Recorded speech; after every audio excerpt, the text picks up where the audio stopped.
पे मैं आता जा रहा हूं। सफलता की यात्रा में सबसे पहली जंग कुदरत के साथ होगी तुम्हारी sir. In the process of achieving your dreams you have to fight with nature. अब आप बोलोगे ये क्या बात हुई? मैं बोलता हूं हाँ, यहीं से शुरुआत है। सफलता की यात्रा में सबसे पहली जंग कुदरत के साथ होने वाली है। अब मैं तुमको लिस्ट बनाना नहीं सिखाना चाहता यहाँ पे, वो तुम्हारे लीडर्स तुम्हारे अपलाइन तुमको मुझसे बेटर बता सकते हैं। मैं तुम्हारी नींव मजबूत करना चाहता हूं कि वो पहाड़ जहां अटक जाए सब अटक जाए, यूटर्न मत मारना। सफलता की यात्रा में सबसे पहली जंग कुदरत के साथ होगी सर। हनुमान जी ने जब लंका के लिए चढ़ाई शुरू करी, जामवंत जी ने जब उनको प्रोवोक किया और हनुमान जी ने जब चढ़ाई शुरू करी, देखिए मायाएं रची जाने लगी, प्रपंच होने लगे। और परीक्षा लेने कौन आई? सुरसा। सुरसा को भेजा किसने? देवताओं ने। देवताओं ने सुरसा नाम की राक्षसी को भेजा, जा उसकी परीक्षा ले, इस लायक है भी सही के। पहली लड़ाई आपकी कुदरत के साथ होगी सर। कुदरत परीक्षा लेगी हर वक्त, हर घड़ी। अगर आप ईश्वर में विश्वास करते हैं तो मेरी बात नोट कर लीजिए, और कोई भी परीक्षा आपको डिगा नहीं सकती। ये परीक्षा अस्थाई होती है, ध्यान रखिए। ये परीक्षा सब अस्थाई है। कुदरत ठोकेगी तुमको अच्छे से। देखो मैं आपको बताना चाहूंगा, 50,000 रुपए की कहीं नौकरी भी लगती है ना तो इंटरव्यू होता है तुम्हारा यार। हेलो, होता है कि नहीं होता? और नौकरी अगर 1 लाख रुपए की है तो इंटरव्यू तगड़ा होता है कि ढीला होता है? तगड़ा होता है। और नौकरी अगर 5 लाख रुपए महीने की है तो इंटरव्यू कैसा होता है? और नौकरी अगर 10 लाख रुपए महीने की है तो ठुकाई होगी कि नहीं होगी? जिंदगी में बेहतर होना है तो ठुकाई ज्यादा बेहतर होगी। और वो ठुकाई करेगा कौन जानते हैं? 20 साल का था मैं जब मैं ग्रेजुएट होके आया इन 1998। I become graduate from DAV college Faridabad. घर आया, काले रंग का टोपी हमारा मिलता था हमको कन्वोकेशन में, क्या बोलते हैं आप लोग उसको, चोगा सा होता था, वो किराए पे मिलता था 25-50 रुपए। कभी हाथ बाहर निकल जाता था, कभी पैर, किराए पे मिलता था। हम घर पहुंचे और पिताजी को बोला, और ये सच्ची घटना है जीवन की। पिताजी ने बोला, मैं पिताजी को बोला, पिताजी I am graduate, what is for me now? मेरे लिए क्या गिफ्ट है? तो मेरे पिताजी ने बोला, please come, you have a loan of 300 rupees, 3 lakh rupees you have to pay. 3 lakh रुपए का कर्जा है, तेरे को देना है, ये तेरा गिफ्ट है। कौन अड़ंगा डाला जानते हैं? ये भरपूर प्रयास होगा कि देखें इसको जो देना चाहते हैं उसके लायक है भी या। आप इसको कुदरत का, नेचर का ट्रायल बोल सकते हैं। ये नेचर का ट्रायल है सर।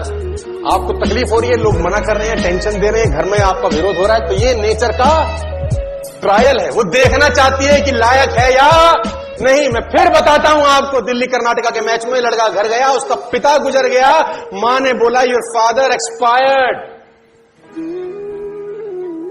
46 नॉट आउट आया था, अगले दिन उसको खेलने जाना था। मां ने बोला तेरे पिता गुजर गए। आपको लग रहा है मजाक हो रहा है?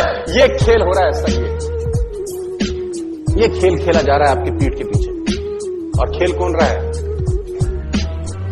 अब तू क्या करेगा? उसने अपने कोच को फोन लगाया, सिडनी में था राजकुमार शर्मा की, सर मुझे क्या करना चाहिए? उसने बोला जो होना था वो हो गया, तेरा करियर तेरे सामने है, तेरा देश तुझको बुला रहा है, तेरी टीम तुझको बुला रही है, बाकी तेरे ऊपर है।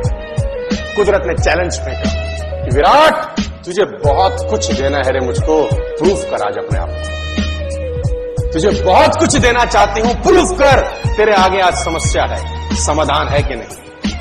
और उसने कुदरत के समस्याओं के ऊपर पैर रख के बाहर गया और मैच खेला जाके 96 किए, वापस आके अपने पिता का संस्कार किया। आज कोहली को पैसे क्यों नहीं आने चाहिए?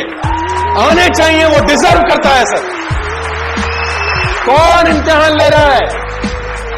ये आपका नहीं होगा।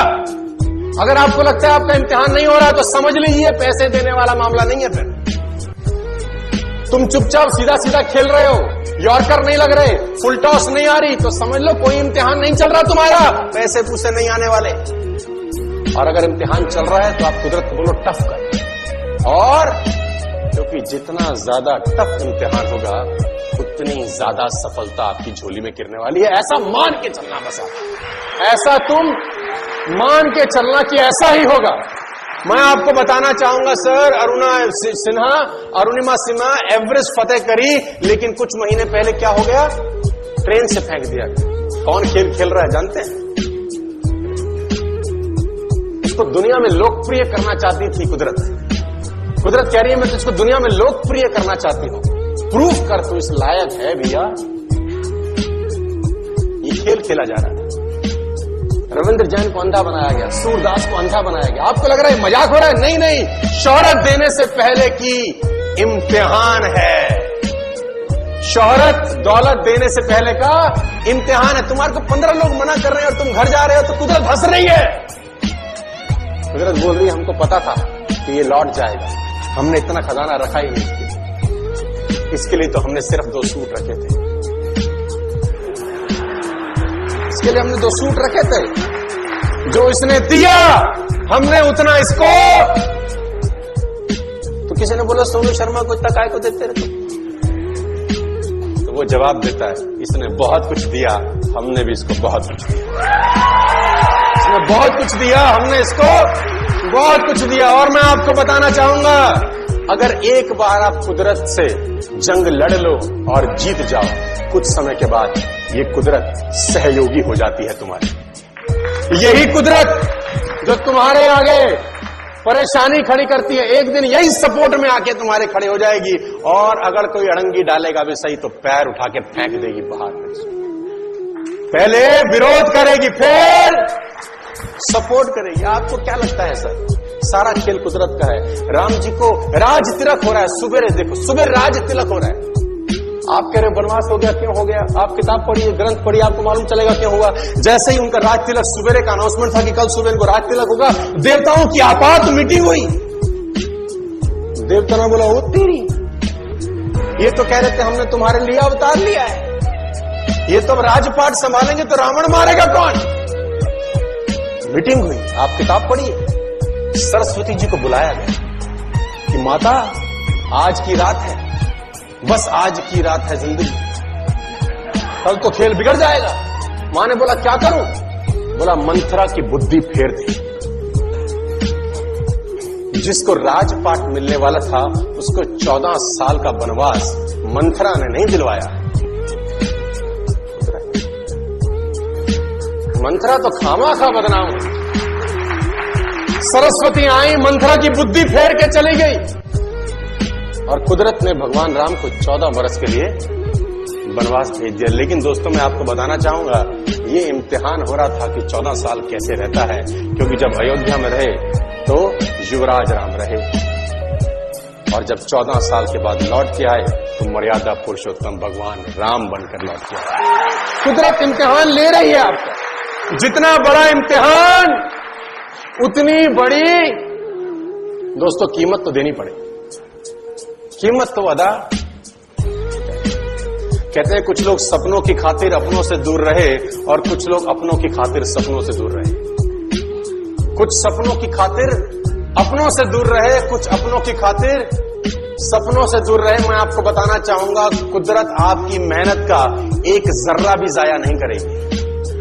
एक जर्रा भी आपकी मेहनत का जाया नहीं होता कभी भी जिंदगी में, बशर्ते आप उसको नियमित करते रहें, नियमित तौर पे करते रहें। और कीमत तो अदा करनी पड़ेगी।